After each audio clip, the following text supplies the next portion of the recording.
Assalamualaikum warahmatullahi wabarakatuh. Hari ini kita betul-betul dihadapkan dengan berbagai isu yang sungguh luar biasa. Yang pertama adalah tentang pernyataan Ahok bahwa Pak Jokowi tidak bisa bekerja.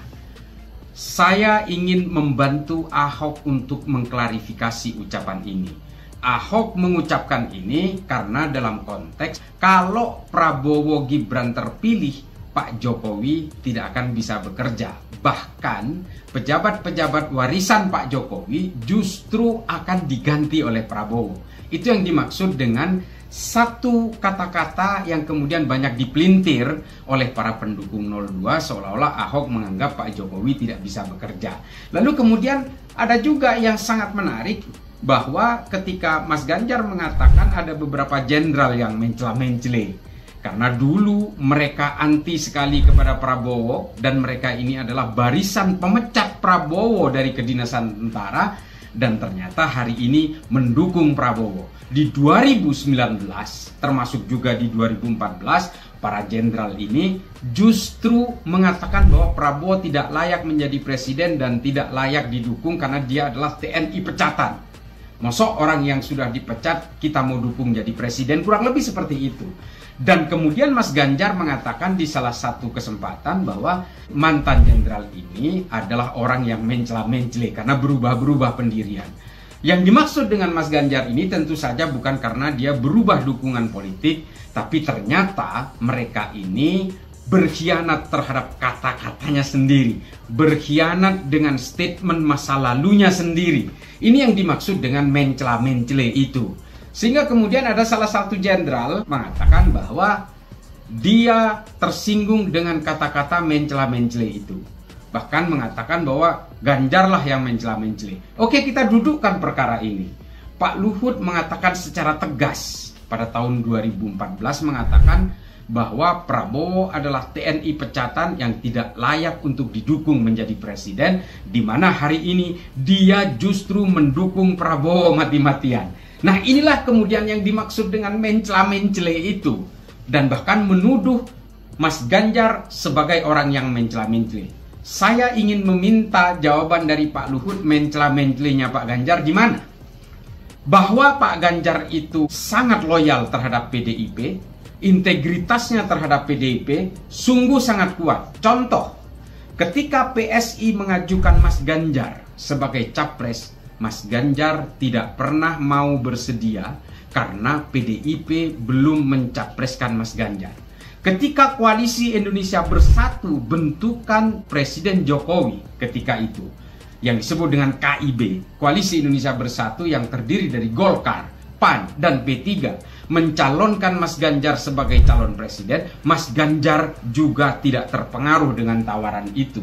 Karena Mas Ganjar sangat loyal terhadap partainya. Sepanjang partainya belum mencapreskan dirinya, Pak Ganjar tidak pernah tergoda dengan tawaran-tawaran dicapreskan oleh partai lain. Bahkan dalam situasi itu, Pak Ganjar tetap loyal kepada PDIP meskipun ada tekanan dari kubunya Mbak Puan dan kubunya Bambang Pacul. Bahkan Mas Ganjar juga dibantai habis-habisan oleh Trimedia Panjaitan dalam salah satu forum bersama Karni Ilyas ketika itu. Tapi apakah Mas Ganjar tergoda dengan rayuan PSI, tergoda dengan Koalisi Indonesia Bersatu ketika mereka mencapreskan Mas Ganjar? Mas Ganjar tetap tidak mencela-mencele, tidak terpengaruh oleh tawaran yang berkesan empuk dari partai-partai lain. Inilah kemudian ada satu garis yang tegas antara Luhut dengan Mas Ganjar. Mas Ganjar tidak pernah terpengaruh oleh rayuan orang lain karena loyal, karena integritasnya terhadap PDIP yang sangat kuat. Dan Pak Ganjar ingin membuktikan kepada PDIP bahwa Mas Ganjar bukan mencela-mencele. Beda dengan Luhut yang pernah mengatakan bahwa Prabowo tidak layak didukung sebagai presiden. Prabowo adalah TNI pecatan dan hari ini Luhut justru mendukung Prabowo habis-habisan. Ini adalah perbedaan besar dari apa yang dikatakan oleh Mas Ganjar dan apa yang dikatakan oleh Pak Luhut. Rekan-rekan sekalian, berbagai narasi belakangan ini betul-betul menghiasi berbagai pemikiran kita terutama menyasar kepada orang-orang yang justru tidak tahu sejarah, tidak tahu kisah masa lalu, bagaimana ucapan-ucapan dari para jenderal dan banyak orang hari ini yang justru ambivalen dengan apa yang dilakukan oleh mereka hari ini. Termasuk Pak Jokowi. Pak Jokowi jelas dalam hitungan waktu sebentar ketika itu dia tidak mendukung anaknya untuk dijadikan cawapres karena menganggap dia hanya baru 2 tahun menjadi wali kota Solo dan dia belum berpengalaman, bahkan mengatakan tidak layak. Tapi hanya berselang beberapa bulan kemudian Jokowi menyetujui anaknya menjadi cawapres. Ini yang dinamakan dengan biangnya mencela-mencela.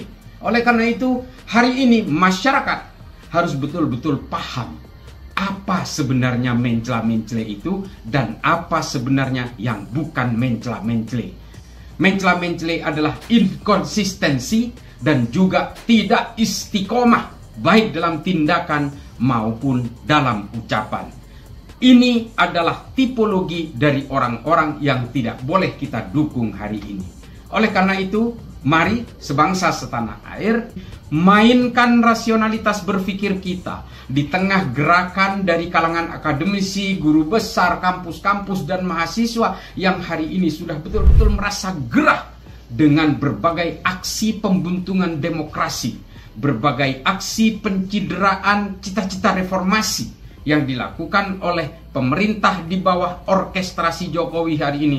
Betul-betul kita sedang menggali sejarah kelam bangsa ini sendiri. Oleh karena itu, mari kita butuhkan gerakan-gerakan moral, gerakan-gerakan etik, gerakan-gerakan mental yang harus tegas terhadap upaya-upaya pembuntungan demokrasi di dalam bangsa ini.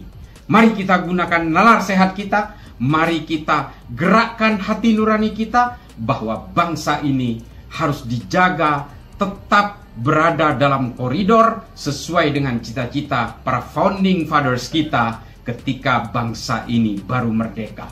Kita harus melawan terhadap tirani, oligarki, dan berbagai upaya-upaya untuk memberaki berbagai konstitusi yang telah disepakati oleh seluruh anak bangsa kita dalam berbagai kegiatan-kegiatan politik yang sudah dibangun sejak awal.